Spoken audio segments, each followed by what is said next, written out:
Hi guys, welcome to my channel. My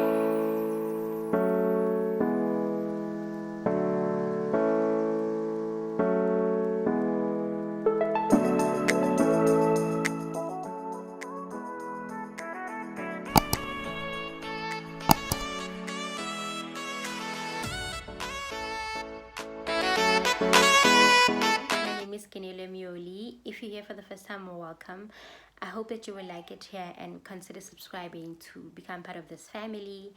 And if you're a returning subscriber, thank you so much for your continuous support. Guys, we are officially on the road to 500. Please help me grow my family. I would really appreciate it. If you subscribe, the red button down below will be gray, and if not, it will still be red. So in this week's video, I decided to tell you guys about the transition from an English school to an Afrikaans school. So I went from an English home language school to an Afrikaans style school. I decided to share this because people are always curious, like, how did you do it? Like, how was the transition? Other parents are now considering taking their kids from an English to an Afrikaans school. I know in my particular area, where the school that I'd taken my son, they were saying that they use both English and Afrikaans, and a lot of schools in our area are also Afrikaans. So if the English schools are full, they think it's nice that the child can hear or is familiar with Afrikaans as well. So I didn't have a problem with that when the school told me that, because I myself went to an Afrikaans school. I'm from Bloem, so Bloem, people would think Bloem has a lot of Afrikaans. It does, but not a lot of people from Bloem know Afrikaans, if you get what I mean. I'm going to start from the very beginning so you can understand. So I went to grade 1 and 2, I went to an English private school. Grade 3 and 4, I went to a different English private school. And I don't know what happened. I don't know, something must have happened to the funds, I don't know. But I went from being in English private schools, which was in town, and now I went to an Afrikaans public school, which was in the township, in an Afrikaans area in Hedendal, to be specific.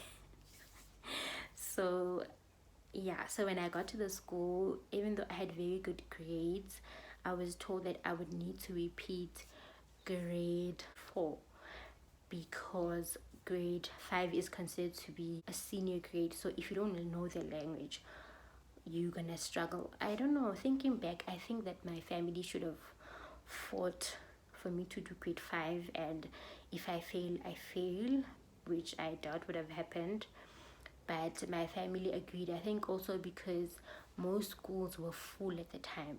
So yeah, I think there was something about funds, not my family not having funds, or they thought I want to go back to the previous school and I didn't, and schools had already opened, so I was really struggling. So they just agreed as long as I went to a decent school, and I was still within my age to be with the grade 4s, because I did grade 1 and grade 2 in 1 year. Because I remember when I was in grade 1, I was said to be smart. I was said to be smart for the grade that I'm in. So I was sort of promoted to a different grade in grade 2 to grade 2, because yeah, I did those 2 grades in 1 year. Grade 1 and grade 2. So then it was fine. It wasn't, I don't remember even how I felt about it. I think I was a bit bummed, but I was the same age group as the grade 4s at the time anyway, so I really struggled. I remember the first thing that I got was a dictionary. I actually borrowed it from my now husband's aunt. Crazy story, but yeah, she had because his aunt stays 2 houses from our place, she had an English and Afrikaans dictionary. And fortunately, my teacher at the time, her name is Ifro Zieman. I wonder where she is. I should look for her. Ifro Zieman. She was said to be English, but she taught in Afrikaans school for some reason. So I was in her class. She was very nice to me. She went all out for me to pass. So I would write everything in English, take a dictionary, translate for word by word, and try to put in everything together. And my husband's aunt knew a bit of Afrikaans at the time, so I always went back to her. So I really bothered her with my Afrikaans. But I think because I didn't know the language, I obviously had to put in extra hours more than everyone else, and that made me do really well. I was one of the top students in the grade. So I think people were shocked, like, this girl can't even speak the language, but she's passing better than us. Guys, like, you can imagine how much time I have to spend. I'm writing in English, I'm translating in Afrikaans, I must put everything together. So every day it was just me in the books. But I've always been a bit disciplined when it comes to school, so it wasn't like it was too big of a transition. So yeah, I was able to do well. I did well from grade 4, 5, 6, 7 also. So I was known as a top student now. I was a top student who spoke English at an Afrikaans school, but I passed better than people who Afrikaans was the home language. But I actually spoke to a friend of mine from high school recently, and she said, your Afrikaans was better than ours. And I was like, how so? So she was like, no, remember, the Afrikaans that we speak at home is not the Afrikaans that we use at school. So it was quite a big adjustment for us who speak Afrikaans at home, because it's not the Afrikaans, it's not saved Afrikaans that we are taught in at school that you need to know. So I remember grade 6, now they're choosing prefects. I think I used to be the RCL in all the other grades. Grade 7, my teacher called me in and he was like, Keneiloe, you know you are up for being head girl, but we can't pick you because you don't speak the language, and it's very important. I really need you to start speaking the language, because you know the language, you're just not speaking it. And I was like, if I'm not meant to be head girl, it's fine. So I didn't make head girl. I made normal RC. I was just a prefect at the time, and I did so well that I got a scholarship from one of the schools still in the same area, colored area. But I don't know, I wanted to move on. I wanted something better. I didn't want to go to that particular school, so my mom actually turned it down. But I say that was the best idea. I think so. Yes, I would have been covered in terms of school and everything else, but I really wanted to go to this particular school in the suburb. I don't know, should I mention schools? So grade 1, 2 I did at calculus. Grade 3 and 4 I did at Academy of Excellence, of which I really loved the teachers. Grade 4 again until grade 7 I went to Heide Primary School, and then high school I went to Dr. Viljoen School. So I get to Dr. Viljoen, it's great. And Dr. Viljoen starts from grade 1 until grade 12, but I got that grade 8. A lot of us got there, but now you find kids that have been there and from grade 1. So I did quite well there as well. I was the new girl, and I was always in the top 10, maybe top 1 to 3. I still was not speaking the language, but I did quite well. So that's how my life was. I was RCL every year, if I remember properly. So my transition was okay. It was working out for me. I remember, because we were struggling a bit financially in school back at Heide, I was selling scones, scones and chips and stuff. I would sell them. And then Dr. Viljoen, I wasn't selling anything. I don't think we were allowed to sell anything. There was a tuck shop at the school, unlike at my primary school where there was no tuck shop. And also Dr. Viljoen was in town now. Those that went to school with me would remember that I was quite good with maths. And I remember the 1 year my teacher was looking for someone to go work at the tuck shop, because she always used students at the school to work in the tuck shop. And I think I gave her my name. I told her that I'm interested. Or had I given her before? Because I was really struggling with money for lunch. Like, I would take one taxi. Most kids took two taxis when you well off. Most of us would walk, take one taxi, take a long walk. And money for lunch was not always there. So I thought if I asked my teacher for a job at the tuck shop, then I would be sorted. So we would get a bit of money from the tuck shop, and we could also buy things with stock price. So that's what I did. I yeah, I think because my maths teacher and her husband are the ones that owned the tuck shop, so I shouldn't even have to interview me. She knew how my maths was. She knew I could count. I was really good. I was one of the best in the class or in the grade. So I got the job at the tuck shop, and it was really great, guys. So I had money for lunch.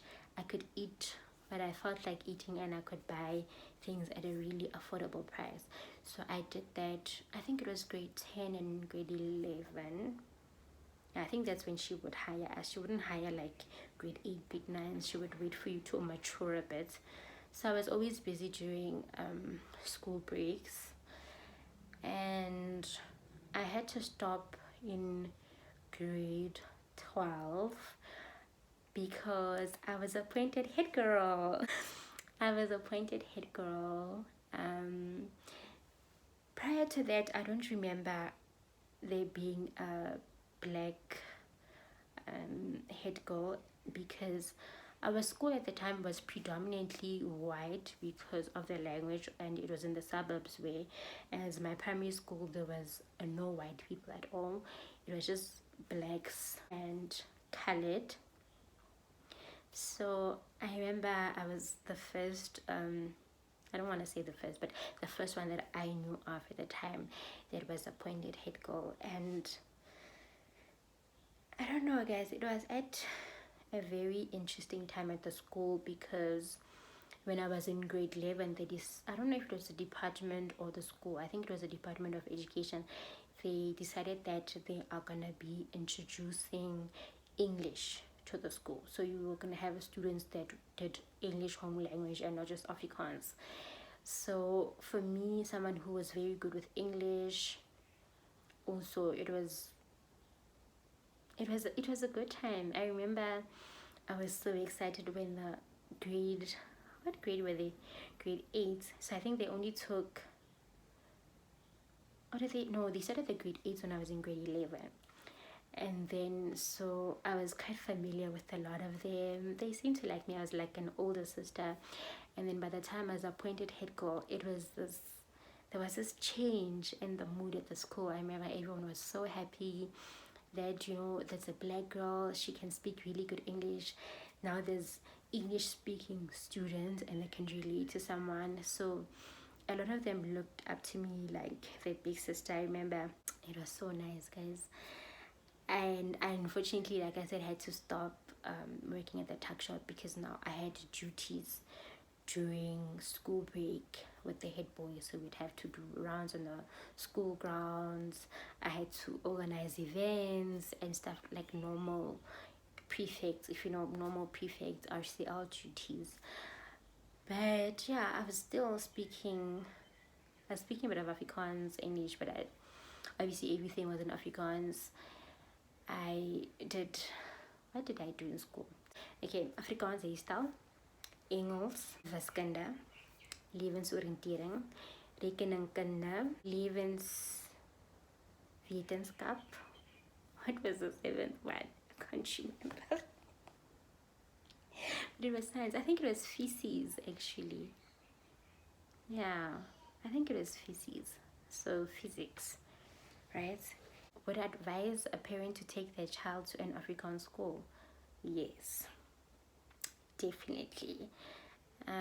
There's nothing wrong with Afrikaans. Would I have wanted to stay at an English school? Probably. And let me tell you why. And this is also because when I got to varsity, I went back to English.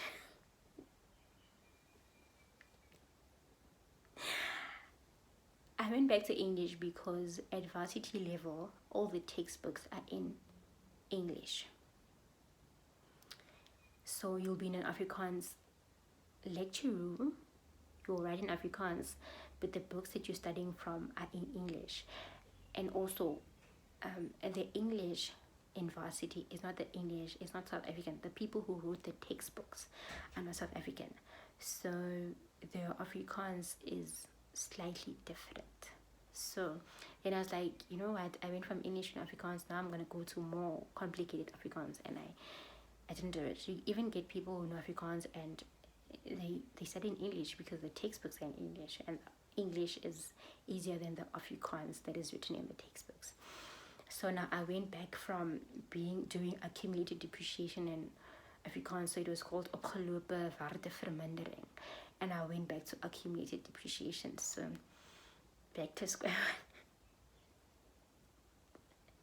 one. Back to square one. But the advantage was that if for some reason I'm not available for the English, if I'm not, I don't know, I missed the English class for some reason, I could always go to the Afrikaans one. But then again, I didn't do that a lot because the Afrikaans classes were so tiny that everyone knew each other. So if you were a bit different, everyone could notice, like, unlike the English classes where there was millions of us. So for those that were wondering, that was my transition from an English school doing everything in English to doing everything in Afrikaans. I really think that if you choose to take your child to an Afrikaans school, it's still fine. They just need to put in the hours. You as a parent need to help them. If you can't help them, get someone that will help them with the translations, and they should do really well. Would I advise it? If not necessary, don't do it. But if you have no other choice, yeah. So I really hope that I helped parents who are really considering taking their kids to an Afrikaans school instead of an English one. But yeah, if you're a black parent that's thinking of taking their child to an Afrikaans school and you're worried about transition, don't be. The child will learn, just help them through it. So with hard work and dedication, your kids will pass, they will know the language, they are supposed to do really well, and unless if they were not gonna do well if you're doing English anyway.